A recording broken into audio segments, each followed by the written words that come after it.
धाबेजी मां reporter Yasin server जी ख़बर मूजिब धाबेजी जे माज़ूर ख़ानदान जी ख़बर मीडिया में हलण खां पोइ Sindh Khadmeen foundation chairman Arshad Abbasi wheelchair ration समेत मुतासिर ख़ानदान वटि पहुतो। उन्हीअ मौक़े ते सिंध ख़ादमीन फाउंडेशन चेयरमैन अरशद अब्बासी चयो त मीडिया में ख़बर ॾिसण खां पोइ हिते पहुची मासूम माज़ूर ॿारनि खे ॾिसी दिली सदमो पहुतो आहे।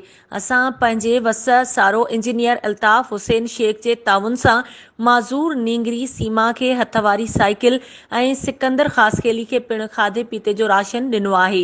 हुन वधीक चयो त असांजे फाउंडेशन सॼी सिंध अंदरि बिना कंहिं ज़ात रंग नस्ल जे बेसहारा बेपहुच माण्हुनि जी सरंदी वारनि दोस्तनि जे ताउन सां कमु करे रही आहे। उन्हीअ कम सां असांखे दिली सुकून मिलंदो आहे। ॿिए पासे माज़ूर ॿारनि जे वालिद सिकंदर ख़ासकेली ॿुधाए त मुंहिंजे माज़ूर ॿारनि जी सहायता लाइ मीडिया में ख़बर नशर थियण खां पोइ भाऊ अरशद अब्बासी पहुची